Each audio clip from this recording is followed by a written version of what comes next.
आज का हमारा टॉपिक ऑफ डिस्कशन है टैक्स पेयर रजिस्ट्रेशन। इससे रिलेटेड सेक्शन जो है वो डील करते हैं सेक्शन 181 टू 181 ई। आज की इस वीडियो में हम इन तमाम सेक्शन को कवर करेंगे, लेकिन उससे पहले ज़रूरी है कि ये जो टर्म है टैक्स पेयर रजिस्ट्रेशन, इसकी सेंस को हम समझ लें कि बेसिकली टैक्स पेयर रजिस्ट्रेशन की टर्म से क्या मुराद है। तो लिटरली तौर पर अगर देखें तो टैक्स पेयर से मुराद जो है वो पर्सन होता है जो कि अपना टैक्स पे करे, और रजिस्ट्रेशन का मतलब होता है आप एंट्री, किसी जगह पर आपकी एंट्री होना या इंदराज होना। So tax payer registration basically एक ऐसा प्रोसीजर है जिसके थ्रू एक पर्सन, जो कि आर्टिफिशियल भी हो सकता है या नेचुरल भी हो सकता है, अपना इंदराज, अपनी रजिस्ट्रेशन करवाता है एफबीआर की साइट पर। और बेसिकली यहाँ पर जो रजिस्ट्रेशन के लिए आपको, चाहे आप नेचुरल पर्सन हो या आप आर्टिफिशियल पर्सन हो, जो चीज़ आपने बनानी होती है, बनवानी होती है, वो होती है एनटीएन। यानी आपको एफबीआर की साइट पर रजिस्टर होने के लिए जो चीज़ रिक्वायर होती है वो है एनटीएन। आपने अपना एनटीएन बनाना होता है, या आप ख़ुद भी बना सकते हो। आईआरएस साइट है एफबीआर की, उस वेबसाइट पर जाकर, और या फिर जो इनकी ऐप है एफबीआर ने इस पर्पज़ के लिए लॉन्च की है, टैक्स आसान, यहाँ से भी आप अपनी एनटीएन खुद बना सकते हो, या आप किसी वकील से भी कंसल्ट कर सकते हो, उससे भी बनवा सकते हो। ऐसा सजेशन ये है कि आप किसी वकील से ही बनवाएं, क्योंकि आगे जो है एनटीएन तक आप तो बना लोगे, लेकिन अकॉर्डिंग टू सेक्शन 114 जो इनकम टैक्स ऑर्डिनेंस का है, वो ये कहता है कि हर पर्सन जिसके पास भी एनटीएन है उसने अपनी रिटर्न जमा करवानी है। और रिटर्न जब आपने जमा करवानी होती है तो उसमें आपको साथ में वेल्थ स्टेटमेंट भी सेटल करनी होती है। आगे जो है वो फर्दर प्रोसेस इसमें ये कम्प्लेक्स होते जाते हैं। तो अगर आपने स्टार्ट से किसी वकील को कंसल्ट किया होगा तो उसे तो पता होगा इस सारी चीज़ों का, क्योंकि उनकी ये फील्ड है, तो वो आपको बेहतर तरीके से डील कर सकेंगे इस चीज़ को। लेकिन अगर आपने खुद रजिस्टर किया होगा, आपने एनटीएन बनाया होगा, ठीक है। अगर आप नहीं किसी वकील को नहीं, मतलब ये नहीं, आप नहीं करना चाहते, आप खुद करना चाहते हैं, ठीक है, आप खुद कर लें। लेकिन बाद में अगर आपने अपना जो है वो, जब आपने रजिस्ट्रेशन करवाई हुई है और आप अपनी चीज़ें, क्रीडेंटल्स आपने शायद, आप यानी अपनी आईडी, पासवर्ड वगैरह भूल गए हो, अब बाद में आप जो है वो बनाने के बाद, एनटीएन बनाने के बाद अपनी रिटर्न जमा करवाने के लिए जाते हो, क्योंकि अकॉर्डिंग सेक्शन 114 हर एनटीएन पर्सन के पास उसने अपनी रिटर्न जमा करवानी होती है। आप बाद में जाते हो तो फिर अगर आपको भूली हुई है तो फिर आपको जो है वो एफबीआर के ऑफिस भी जाना पड़ेगा, और आगे फिर आपके लिए प्रोसेस कम्प्लेक्स हो जाएगा। लेकिन अगर आपने स्टार्ट से किसी वकील को प्रेफर किया होगा तो उसे सारी चीज़ों का पता होगा, वो आपका केस बेहतर से डील कर लेगा। वरना ये प्रोसेस सिंपल सा ही है टैक्स पेयर रजिस्ट्रेशन का, इसमें कोई इतनी मुश्किल नहीं है। एनटीएन बनाने तक की हद तक तो मुश्किल नहीं है, वो आप खुद भी बना सकते हो। ये बिल्कुल इसी तरह आसान सा प्रोसेस है कि जिस तरह आप किसी सोशल मीडिया अकाउंट पर अपना अकाउंट बनाते हो ना, तो उसी तरह यहाँ पर भी आपको एनटीएन बनाने की हद तक तो ये आसान है। लेकिन सिर्फ इंडिविजुअल के केस में, कंपनी और जो एसोसिएशन पर्सन है उनके एनटीएन के केस में ये इतना आसान नहीं होता। खैर, अलबत्ता ये आपको अंडरस्टैंड हो गया होगा कि टैक्स पेयर रजिस्ट्रेशन बेसिकली क्या है। और इधर रजिस्टर होने के लिए आपको, मैंने ये भी डिस्कस कर दिया कि एनटीएन बनाना होता है आपने एफबीआर की साइट पर, तब आपकी रजिस्ट्रेशन होती है। अब इसको जो है वो स्टार्ट करते हैं। तो सेक्शन 181 जो है वो इसका है टैक्स पेयर रजिस्ट्रेशन। इस सेक्शन में नॉर्मली 3 चीज़ें डिस्कस की गई हैं। एक तो mood off registration of tax payer है, यानी कि किस तरीका कार के तहत जो है वो कितने वेज़ के थ्रू जो है वो टैक्स पेयर की एफबीआर की साइट पर रजिस्ट्रेशन हो सकती है। एंड सेकेंडली इसमें डिस्कस किया गया है कि जो आप एफबीआर की साइट पे रजिस्टर होते हो तो उसके लिए क्या प्रोसीजर है रजिस्ट्रेशन का। एंड थर्ड ये है कि आप, मैंने जैसे डिस्कस किया था कि रजिस्ट्रेशन होने के लिए आपको एनटीएन बनाना पड़ता है या बनवाते हो आप किसी वकील से, तो आपके एनटीएन नंबर के तौर पर कौन सी चीज़ जो है वो इस्तेमाल होती है। जो सब पहला क्वेश्चन है ये था कि कितने मोड हैं ऐसा टैक्स पेयर रजिस्टर होने के लिए। एफबीआर साइट पर अगर आपने रजिस्टर होना है तो उसके रजिस्ट्रेशन के लिए कितने वेज़ हैं, कितने मोड हैं। तो उसका आंसर जो है वो सब सेक्शन 1 और सब सेक्शन 2 में इसी सेक्शन के डिस्कस किया गया है। 2 मोड होते हैं बेसिकली। पहला ये कि एक पर्सन जो है वो डायरेक्टली बाय इटसेल्फ, खुद से एफबीआर की साइट पर रजिस्टर हो जाता है, मतलब खुद अपना एनटीएन बना ले या बनवा ले, वो वॉलंटरली तौर पर, यानी कि खुद से रजिस्टर हो जाए। एक तो मूड है वॉलंटरी रजिस्ट्रेशन आप कह लो। सेकेंडली मूड है कि इनवॉलंटरी रजिस्ट्रेशन के आप जो है वो खुद रजिस्टर नहीं होते, खुद अपना एनटीएन नहीं बनाते, लेकिन कमिश्नर को अगर लगता है कि आपका जो है वो, आपको एफबीआर की साइट पर रजिस्टर कर देना चाहिए, तो वो आपको खुद भी रजिस्टर कर देता है। अब ये जो सब सेक्शन 2 के अंदर ये चीज़ लिखी हुई है कि commissioner having jurisdiction over case where necessity by the fact of the case में also register tax payer in the prescribe manner. यही बेसिकली इनवॉलंटरी रजिस्ट्रेशन से डील कर रही है कि अगर टैक्स पेयर को कमिश्नर को अगर लग रहा है कि एक पर्सन को FPR की साइट पर रजिस्टर्ड होना चाहिए तो वो आपकी रजिस्ट्रेशन कर सकता है। इसकी एग्जांपल आप इस तरह लें, इसको आप इस तरह समझें कि लेट्स सपोज आपकी जो है वो इनकम इतनी है जो कि according to this ordinance exempt of tax की कैटेगरी में नहीं आ रही। मिसाल के तौर पर अगर आप सैलरी पर्सन हो तो 6 लाख तक की तो आपकी इनकम एग्जाम्प्ट ऑफ टैक्स है, लेकिन 6 लाख से ज़्यादा जब आपकी सैलरी होती जाएगी तो उस पर टैक्स की रेशो जो है वो स्लॉट दिया होता है इनके शेड्यूल में, इसी ऑर्डिनेंस के उसमें बताया होगा किस रेशो से आप पर टैक्स लगेगा, वहाँ पर आपकी इनकम जो है उस पर टैक्स लगना है। लेकिन आप जो है वो FPR की साइट पर रजिस्टर नहीं हुआ, आपने अपना NTN नहीं बनाया हुआ और ना ही जो है वो आप अपनी रिटर्न वगैरह जमा करवाते हो, लेकिन आपको लगता है कि भाई मेरे पास तो NTN नहीं है, लेकिन आपकी अगर इनकम इतनी ज़्यादा है जो जिस पर टैक्स लगता है, तो बेशक आपकी नॉलेज में नहीं है लेकिन आप ऑलरेडी FPR की साइट पर रजिस्टर्ड हो, कमिश्नर ने आपको खुद ही से ऐड किया हुआ होता है। तो इस तरह ये इसमें बाज़-औक़ात इस तरह भी हो जाता है कि आप जब अपना NTN बनाने जाते हो तो आपके पास पहले ही FPR की साइट पर जो है वो आपके प्रीवियस नोटिस पड़े हुए होते हैं,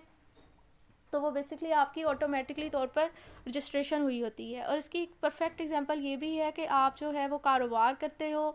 या आप जो है कोई प्रॉपर्टी सेल आउट करते हो और उसमें जो है वो प्रॉपर्टी टैक्स भी आपको पे करना होता है जब आप कोई प्रॉपर्टी सेल करते हो, तो आपको आपके माइंड में यही है कि भाई मैं तो रजिस्टर हूँ ही नहीं, मेरा तो NTN है ही नहीं, लेकिन आपकी इनकम जो है वो स्लॉट से तजावज़ कर रही है जिस पर टैक्स बनता है, तो आप बेशक उस टाइम रजिस्टर नहीं हो, लेकिन अगर इन फ्यूचर आप आगे जाकर आप कभी FPR की साइट पर रजिस्टर्ड हो गए तो अगेन आपके पास पिछले साल के नोटिस आपके इनबॉक्स में इधर पड़े होते हैं। FPR की साइट पर जब आप अपना रजिस्ट्रेशन करवा लेते हैं ना, तो पास क्लाइंट के साथ होता है कि उनकी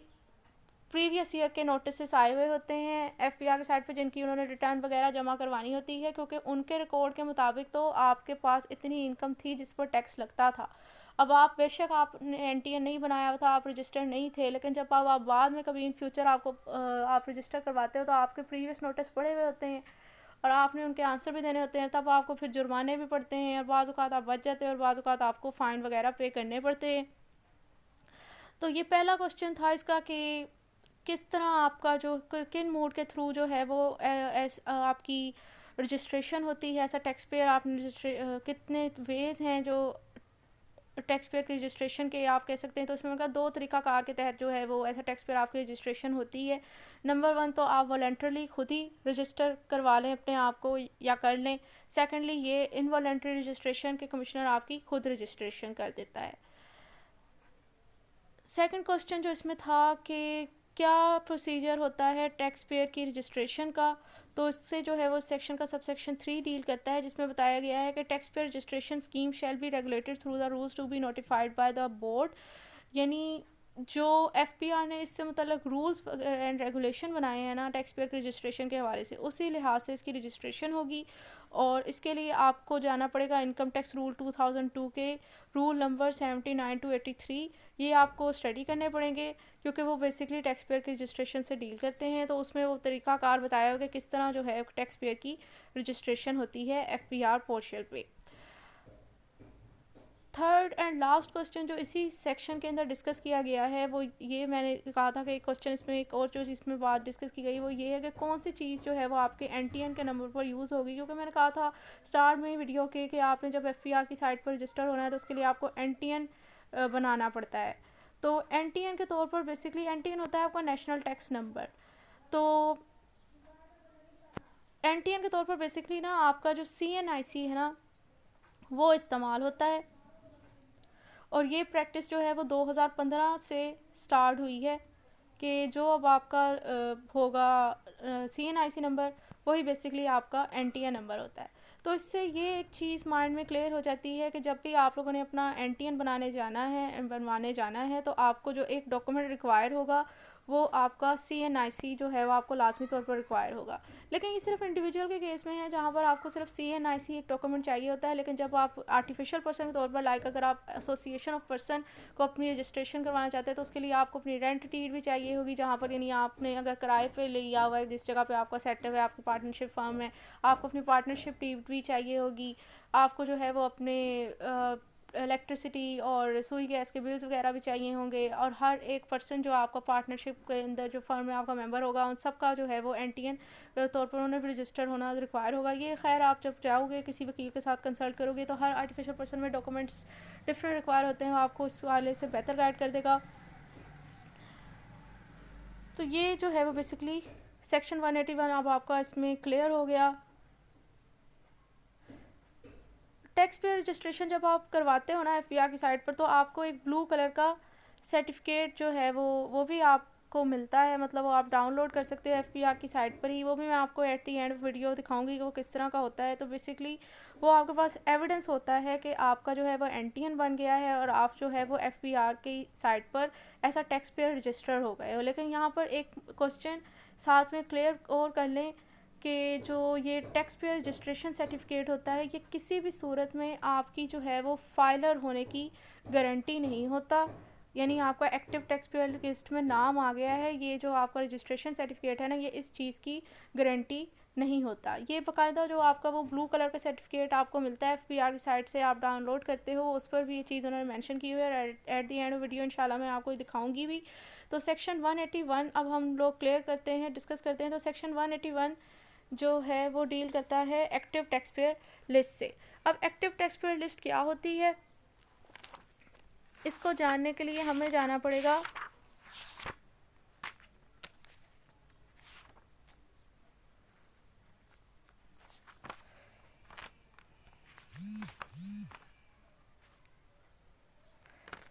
इसी ऑर्डिनेंस के सेक्शन 2 में। और सेक्शन 2 में जब हम जाएंगे तो वहाँ पर हमने देखनी है इसकी क्लाउज 1 है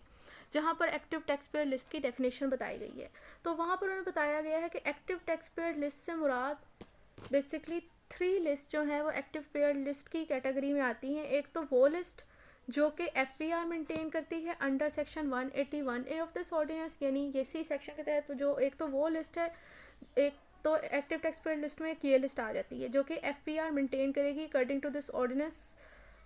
इस ऑर्डिनेंस के सेक्शन 181A के तहत। और उसके अलावा जो सेकंड लिस्ट आती है एक्टिव पेयर लिस्ट में वो लिस्ट होगी जो कि Azad Jammu Kashmir central board of revenue maintain करेगी। एंड थर्ड वो लिस्ट जो कि Gilgit Baltistan council board of revenue maintain करती है। तो ये बेसिकली एक तरह से देखा जाए तो एम्बिगियस सी डेफिनेशन है, क्योंकि इसमें हमें सिर्फ ये बताया जा रहा है कि एक्टिव टैक्स पेयर लिस्ट के अंदर कौन सी लिस्ट इंक्लूड होंगी। हमें ये क्लियर नहीं हो रहा कि एक्टिव टैक्स पेयर लिस्ट से मुराद है कौन। तो एक्टिव टैक्स पेयर लिस्ट से मुराद basically active tax payer list में वो पर्सन आते हैं जो कि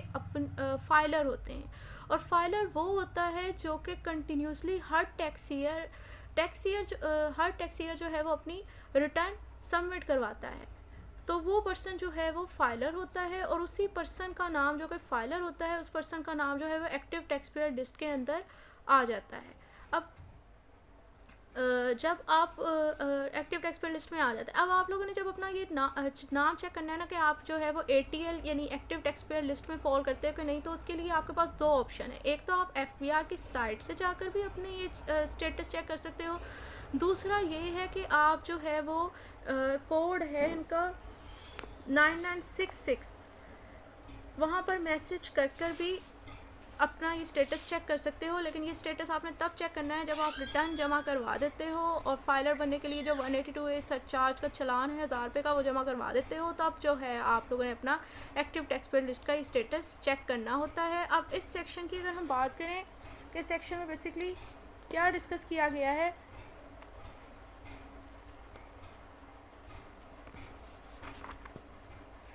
तो इस सेक्शन में नॉर्मली 2 चीज़ें ही डिस्कस की गई हैं। नंबर 1 ये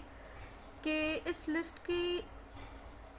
कोई मेंटेनेंस जो है किन रूल्स के तहत होती है, ये रूल कौन बनाएगा। एंड थर्डली ये कि ये लिस्ट कौन मेंटेन करेगा, ये जो ATL की लिस्ट है ये कौन मेंटेन करता है। तो इसका सिंपल आंसर जो है वो एक तरह से देखा जाए तो बोर्ड है, और बोर्ड से मुराद जो है वो FBR है।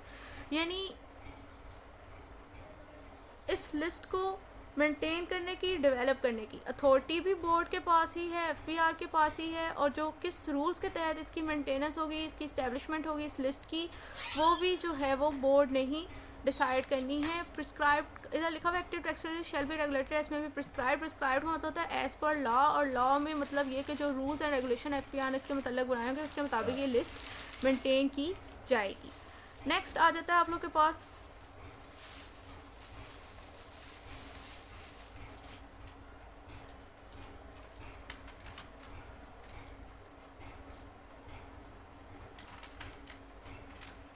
नेक्स्ट आ जाता है आप लोग के पास section 181AA compulsory registration in certain cases. ये सेक्शन बड़ा एक तरह से देखा जाए इंटरेस्टिंग भी है और सिंपल सा ही है। इस सेक्शन में कुछ नहीं डिस्कस किया हुआ, इस सेक्शन में बस इतना बताया गया है कि जब भी बेसिकली इस सेक्शन के अंदर क्या बाकी इसके जो इसकी प्रोवाइजो है इसको अंडरस्टैंड करें। लिखा हुआ है compulsory registration in certain cases, मतलब इस सेक्शन में ये बताया जा रहा है कि आखिर वो ऐसी कौन सी सिचुएशन है जिसके अंदर आपको लाजमी तौर पर एफपीआर की साइट पर रजिस्टर्ड होना रिक्वायर है according to section 181 of this ordinance.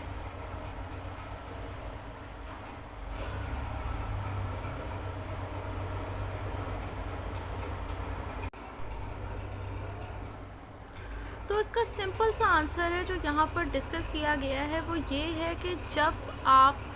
जो है कोई इंडस्ट्रियल या कमर्शियल एक्टिविटी में इन्वॉल्व हो और उसके लिए आपको मतलब आपने आपका जो है मसलन फॉर एग्जांपल आपको कोई बिज़नेस है ना, कमर्शियल इंडस्ट्री का ही मतलब होता है आपकी कोई फैक्ट्री फ़र्ज़ कर लें है, आप उस फैक्ट्री के लिए आपने उस बिज़नेस के लिए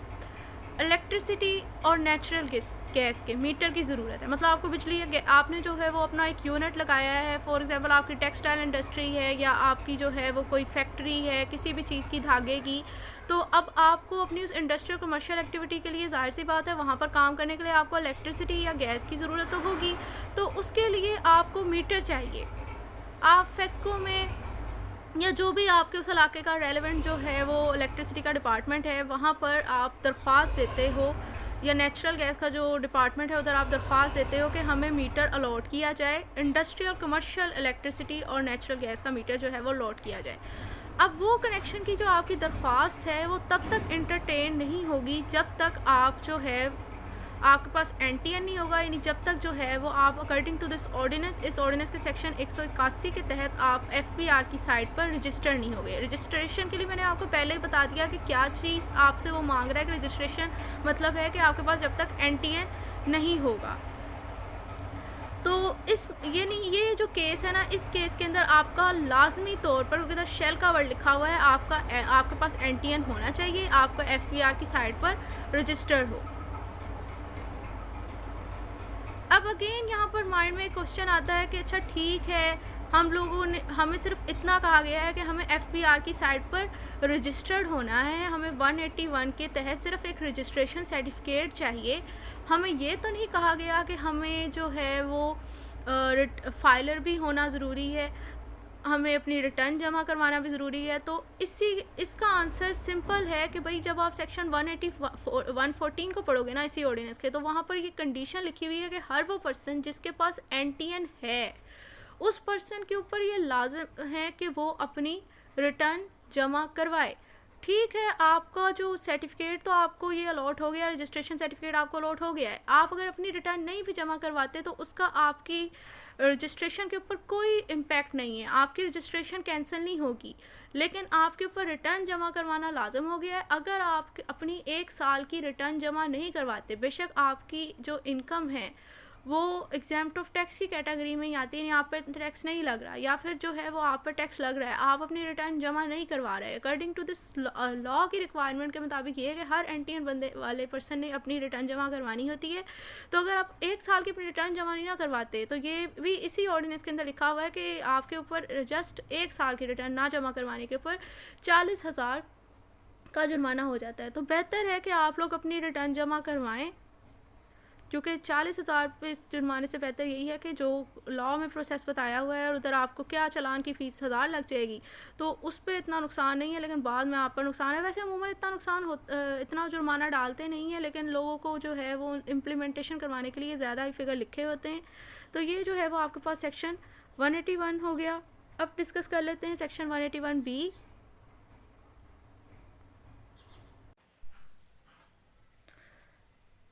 नेक्स्ट है इसका section 181B, tax payer card.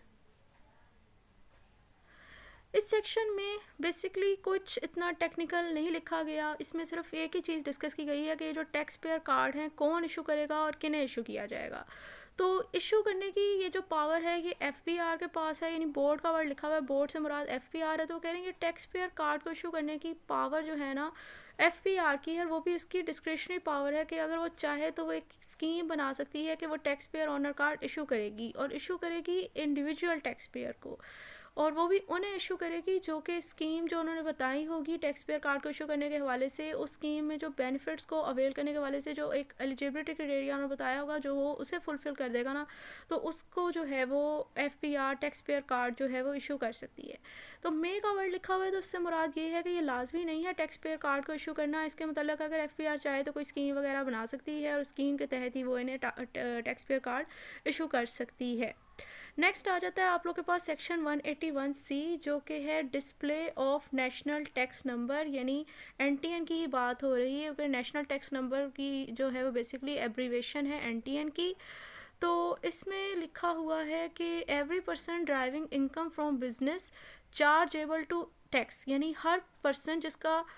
Source of income कोई बिज़नेस है, मतलब उसकी किसी बिज़नेस सेक्टर से इनकम आ रही है और वो इनकम इतनी है कि उसके ऊपर टैक्स की लायबिलिटी लगती है।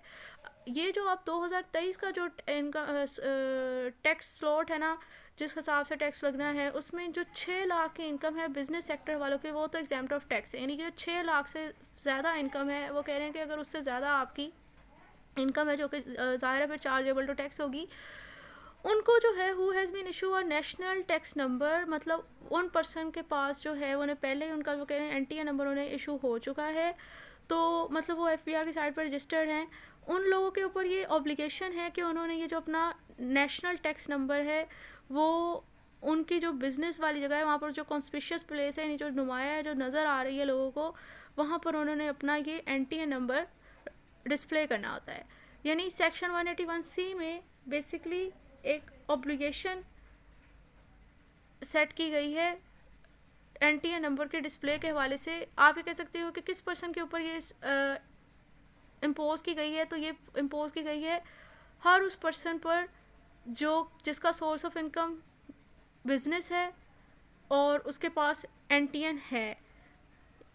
तो उस पर्सन के ऊपर ये ऑब्लिगेशन है कि उसने अपनी उस बिज़नेस प्लेस पर जो जगह कॉन्स्पिशियस प्लेस है, यानी जहाँ पर लोगों की नज़र पड़े, जो नज़र आए, वहाँ पर उसने अपना ये एनटीएन नंबर डिस्प्ले करना है। बेसिकली ये ना आपका बिज़नेस लाइसेंस ही होता है एनटीएन। तो ये आप लोगों ने ये जो रजिस्ट्रेशन सर्टिफिकेट ब्लू कलर का होता है, at the end of video मैं इंशाल्लाह इस वीडियो में शो भी करूँगी कि किस तरह दिखने में होता है। ये आप लोगों ने अपनी जहाँ पर आपका बिज़नेस है, जो आप कारोबार कर रहे हो, उस जगह पर आपने शो भी करना था। मेजॉरिटी आप लोगों ने ये चीज़ नोटिस भी की होगी। आप किसी स्टेशनरी शॉप पर जा रहे हो या आप किसी ग्रोसरी शॉप पर जा रहे हो या आप करियाना ख़रीदने जा रहे हो, तो मेजॉरिटी साइड पर ना आप लोग देखते हो, या आप किसी फ़ास्ट फूड रेस्टोरेंट ही जा रहे हो, तो वहाँ पर भी आप लोगों ने बाज़ों का देखा होता है कि लोगों ने ना अपने सर्टिफिकेट लगाए हुए होते हैं ब्लू कलर के। तो बेसिकली उनके ऊपर ये ऑब्लिगेशन है, और ये ऑब्लिगेशन जो है वो बेसिकली मैं ये जो आपको ब्लू सर्टिफिकेट इसका होता है, मैं बता रही हूँ इसका, ये एफपीआर का, तो उस पर ये चीज़ लिखी भी हुई है कि ये आपने अपना डिस्प्ले भी करना है। तो ये ऑब्लिगेशन आपके ऊपर अकॉर्डिंग टू सेक्शन 181C के अंदर लिखी हुई है। और इसी तरह जिस तरह मैंने आपसे पहले स्टार्ट में अभी डिस्कस किया कि फाइलर से रिलेटेड सेक्शन जो है वो आपके पास ये 181A है, यानी अगर कोई आपसे पूछ ले कि जो फाइलर से डील करता है इनकम टैक्स ऑर्डिनेंस का, तो कौन सा सेक्शन है, तो आपके माइंड में फ़ौरन आ जाएगा कि 181A सेक्शन जो है ऐसे डील करता है। नेक्स्ट अब आपके पास आ जाता है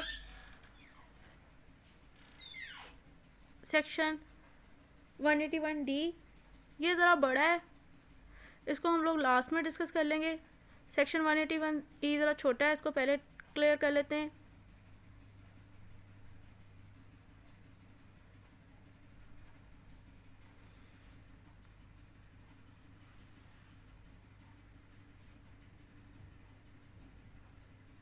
section 181E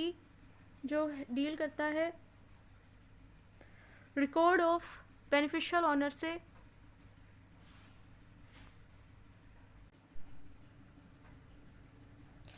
section 181E record of beneficial honours, इस सेक्शन को पढ़ने से पहले ज़रूरी है कि हमें आइडिया हो कि बेनिफिशियल ऑनर क्या होते हैं। तो बेनिफिशियल ऑनर बेसिकली ऐसे पर्सन को कहते हैं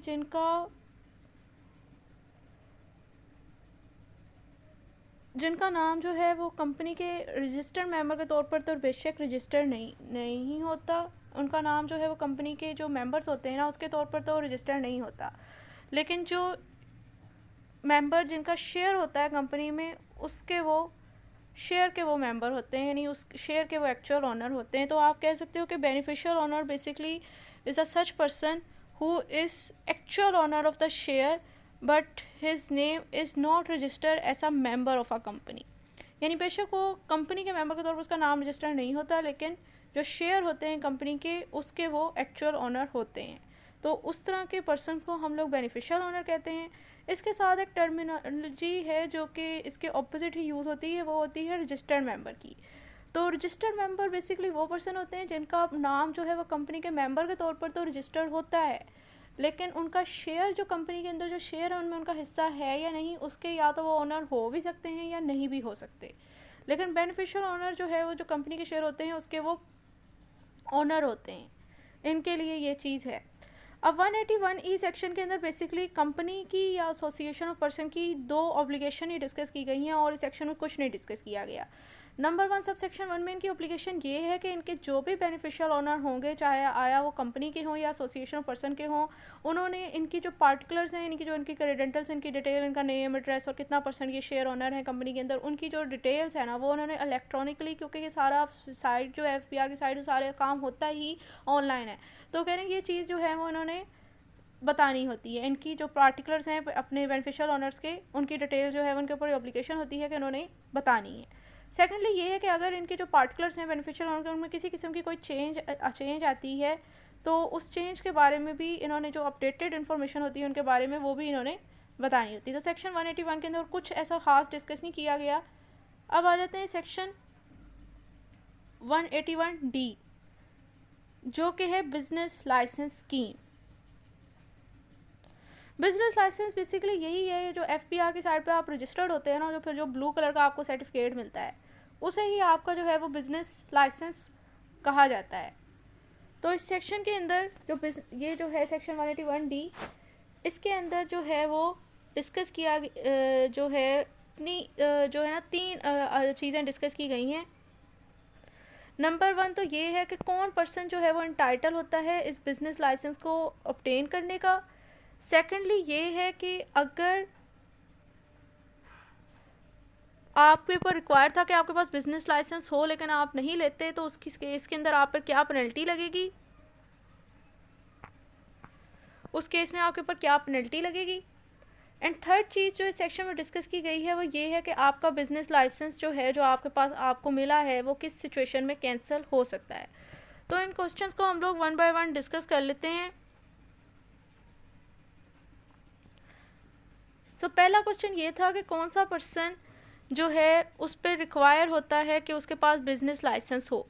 तो इसका आंसर जो है वो इसी सेक्शन के सब सेक्शन 1 में बताया गया है कि every person engaged in any business profession और vocation shall be required to obtain display या business license prescribed by the board. मतलब FPR में अकॉर्डिंग टू लॉ कौन सा बिजनेस लाइसेंस, क्योंकि बाज़ों का ज़रूरी नहीं है कि आपके पास FPR का सर्टिफिकेट ही हो, आपके पास SCCP या किसी और जगह से जो है वो आपके पास जो है आपका बिज़नेस रजिस्टर्ड होना चाहिए। तो कह रहे हैं अकॉर्डिंग टू लॉ बोर्ड ने जो आपका डिसाइड किया हुआ कि आपके पास बिज़नेस लाइसेंस होना चाहिए वो आपके पास हो और किस पर्सन ने ये हासिल करना होता है, किस पर्सन ने ऑब्टेन करना होता है, हर उस पर्सन ने जिसका कोई कारोबार है या जिसका कोई प्रोफेशन है या जिसका कोई वोकेशन है।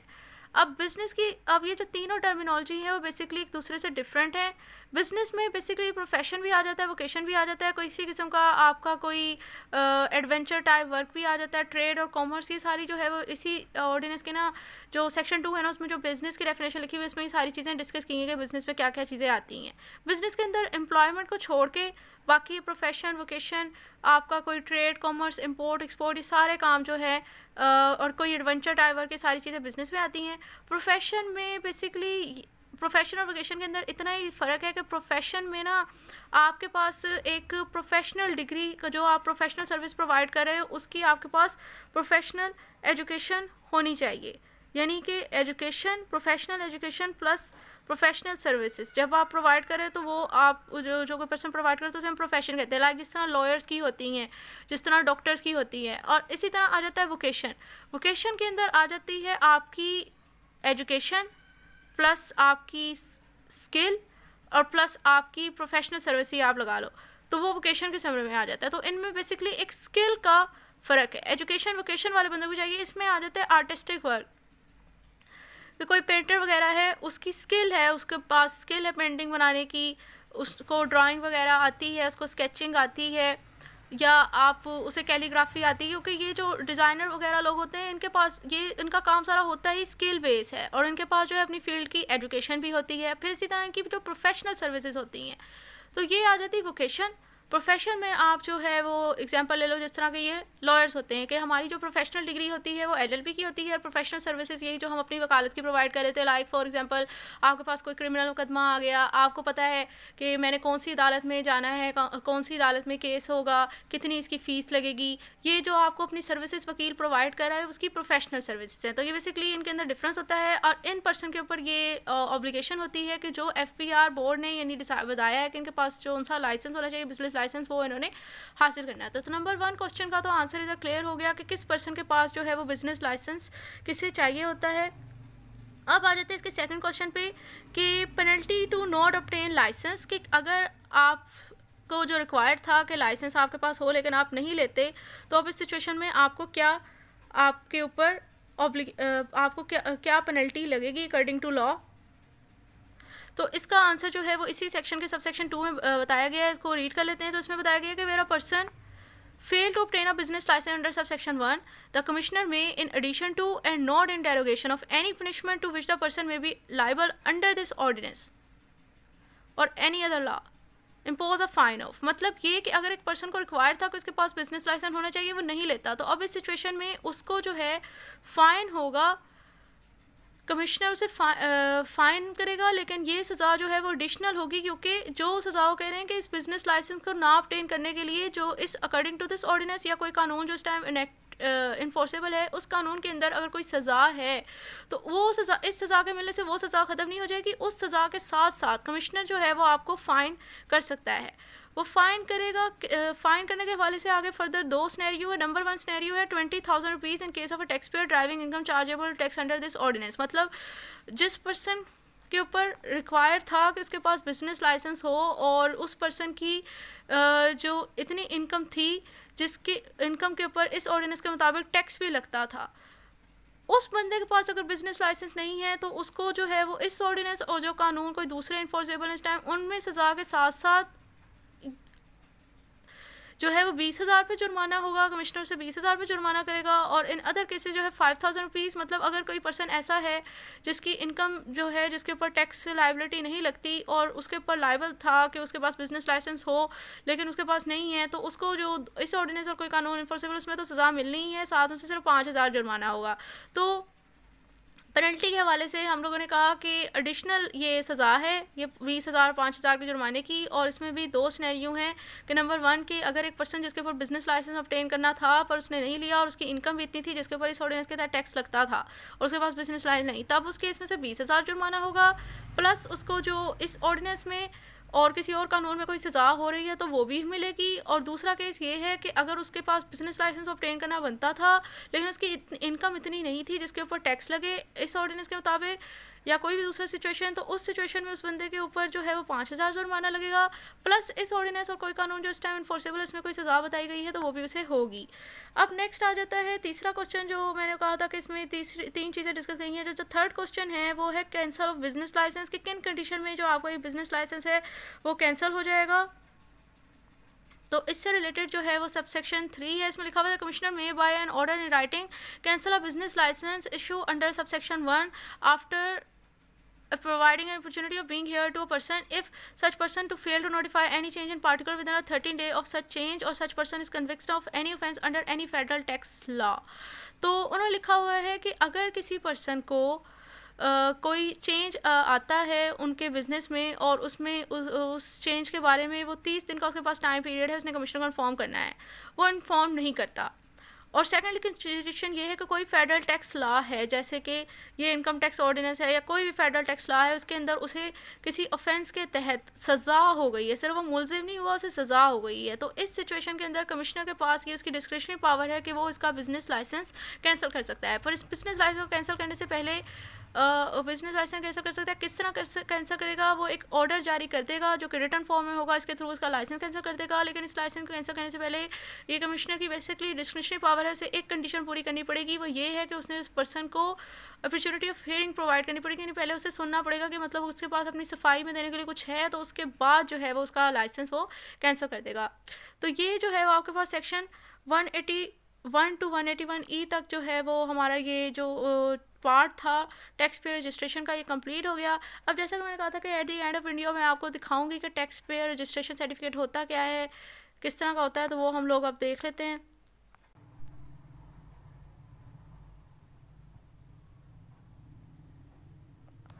तो ये बेसिकली होता है टैक्स पेयर रजिस्ट्रेशन सर्टिफिकेट। ये ब्लू कलर का होता है। जब आप अपना एनटीएन रजिस्टर कर लेते हो एफबीआर की साइट पे, तो वहाँ से आप डायरेक्टली खुद भी डाउनलोड कर सकते हो। इस पर ये जो चीज़ें आपकी लिखी होती हैं, आपका एड्रेस, आपका जो है वो कि सोर्स ऑफ इनकम क्या है, सर जो है वो इस इमेज में है, बिज़नेस है, यहाँ पर सैलरी पर्सन भी हो सकता है,